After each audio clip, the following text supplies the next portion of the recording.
Chiemon is a survivor of the Shimabara rebellion, a carryover from a warring time seeking vengeance towards those who made his life hell, the Tokugawa. Due to his survivor's guilt, being a child at that time has caused him to want to avoid any form of affection from others, and not wanting any protection nor saving him from the path to hell that he's chosen to walk down, because that is where he believes his people and family are, wanting to return to them. Due to Chiemon's desire for vengeance, this altered her and also weakened her, making her one of the weaker servants in the war. Lamenting about her master's suffering, unable to save him no matter how hard she tries, Chiemon learned magecraft from the creator of Yui Shosetsu. So prior to the prologue, after summoning Jean, they visited Edo Castle and were detected getting overwhelmed.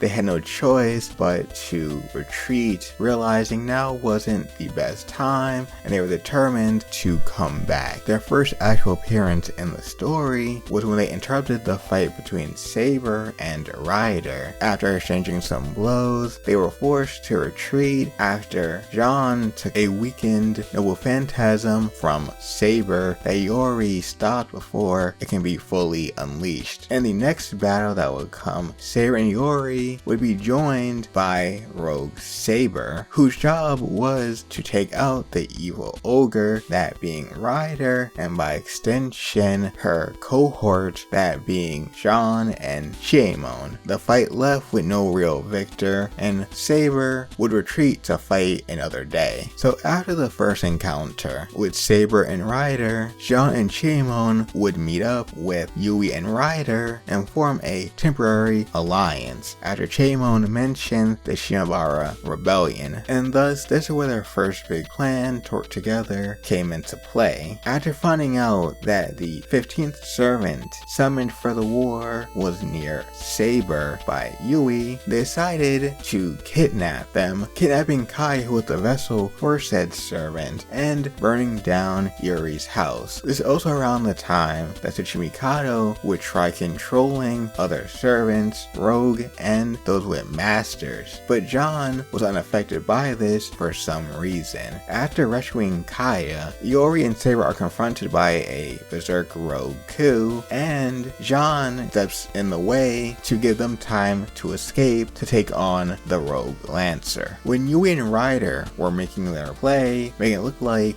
Ryder turned on her, Chiemon and John were watching the whole time. John mentioned how Saber seemed unaffected by the control, and Chiemon looked disgusted at Iori, seeing that he was putting on this mask when he had a similar beast inside of him like Chiemon. When confronting Tsuchimikado to free all the servants and stop the war, it's John and Chiemon taking down the 3 controlled rogue servants that were in the area, and then John would immediately go to kill Tsuchimikado. Then Chiemon would initiate another fight, making John fight Saber and Iori. After Tsuchimikado's death, Yui would find the waxing vessel without Tsuchimikado's actual plans for it, and thus the alliance between the two groups would come to an end. This is where Chiemon would try to take the vessel, but Yui tell Chiemon to give up Lancer's soul and he could leave alive. Seeing this is going nowhere, Yui and Ryder decide to leave, and John apologizes for not doing anything, even though Chiemon knew that